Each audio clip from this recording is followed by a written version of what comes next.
He was quite forthright in sending along an article, and there was a link at the bottom that took me to the Dominican Today newspaper, something, of course, that I wouldn't normally read, but I was quite impressed to see an article there talking about the former American ambassador to the Dominican drugs advisor again cites ex-U.S. ambassador in major drug scandal. And this went on and on and on for 6 years. He was appointed under the Bush administration after 9/11. His name was Hans Hertel.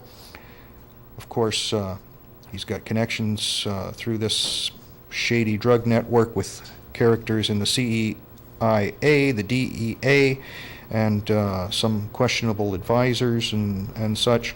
But it just blew my mind that, you know, here in the open, like everybody knows it, they put it in the newspaper in the Dominican that this happens. But of course, they finally got him out, and he went to work for Barrick Gold. Good New World Order company, I'm sure. And you just scrape away a couple of layers of veneer, and you find out, if we show on the screen there, blue, our little tiny map of the Dominican with the little dot there, we have this little tiny little hamlet here, Cotu, and there's a mine school put up there, the training center for mines, compliments of Barrick Gold. And then you got to wonder, you know, the fault lines cut through the Dominican from Haiti. Is there anything cool under there? This is a map of some of the other earthquakes that have happened in the vicinity. And you see this fault line coming across the top that it cuts, right well into the Dominican Republic. So we have to be a little bit concerned and a little bit worried. There's some monkey business going on when we see the same suspects lining up. And as we scan through the pictures there, we see some of the usual suspects. That's the front of the school, the mining school, the CTC Center. There's all kinds of cool stuff underground there in Haiti. Unfortunately, this mining company erased a lot of them. The Tano Indians had a massive system of caves and tunnels, all kinds of pictographs in the tunnels. The mines kind of obliterated a lot of that stuff, which is a shame, because that's our buddy Hans there. So, you know, if you're on the street and he's got a dime bag or something, you focus in on Hans so people can see what he looks like. There he is. Good man there, you know. So, you know, if you ever need a fix, he's your buddy. He'll help you out, I hear. And of course, the CEO from the mine, one of the managing companies is called ResScan. This is the chap who runs that. He's written a book about, you know, getting rid of stuff underwater, so that's kind of handy. You know, whether these people are involved in anything or not is just total speculation, but we're asking questions. You know, why this mine? Why now? Why these people? Why are former assets? Because when you're the ambassador, of course, you're connected with the CIA. Why are you getting involved in narcotics trafficking? Are you doing the same old thing you do all the time? Why are you getting involved in this place at this time? Mr. Pelche did happen to resign from Geodex Minerals in the fall of last year to free himself up for a little more time to work on his current projects, whatever they are. And then this cute little picture here is from one of those mines in the Tano Indian tunnels. And it's really cool because there's an old fortress there from the Spanish days called the Fortress of Ozama, with a Z instead of an S. And this is just showing the rebellion that started from the native Indians to fight the European infidels as they came in and obliterated that part of the world. So a lot of very interesting history. Haiti's been just a lightning rod of resistance. They had the first slave revolt, a successful one in the modern era. They overthrew the French and formed the Haitian Republic. They only made one big mistake. They paid the debts of the former slaveholders, I guess, for their business losses. I think they killed thousands and thousands of them. It was a long, brutal war that went on for quite a period of time, but they did win. So, lucky for them. But it's a tangled web they weave, I guess. We have to look at, what are some of the reasons that this could happen.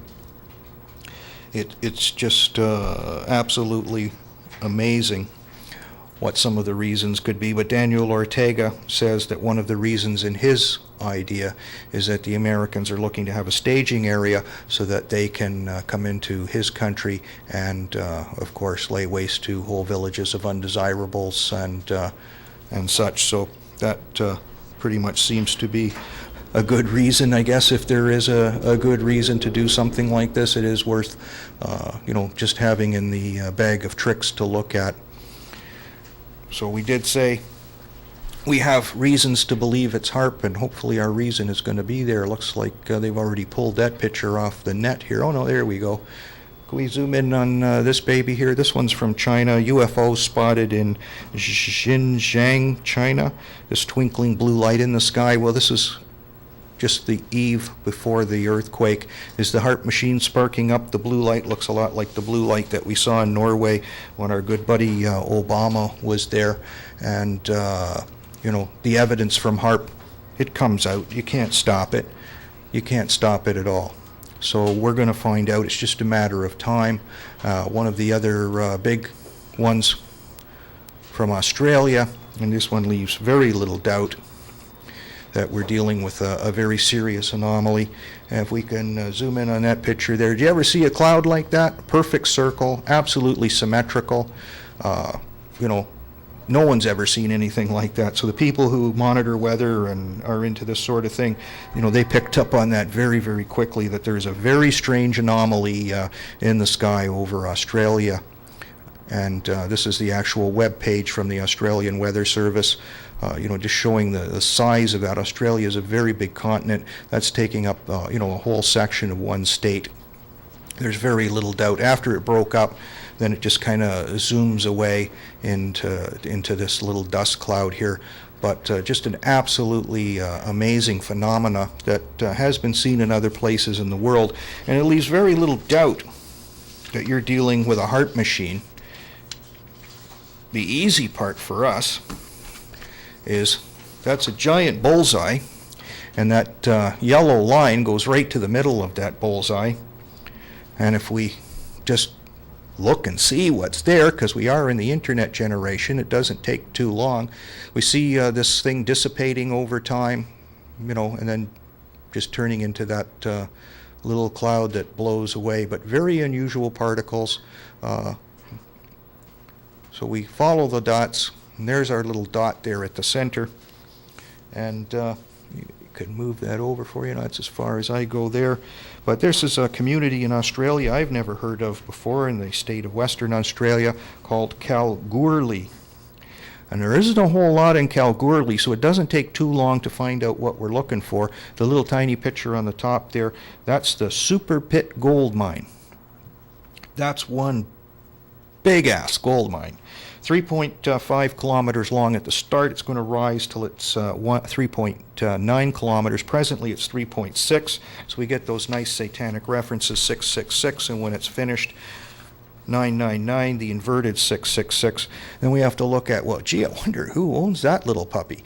And wouldn't you be surprised if it was Barrick Gold and another company called Newmont Mining Corporation.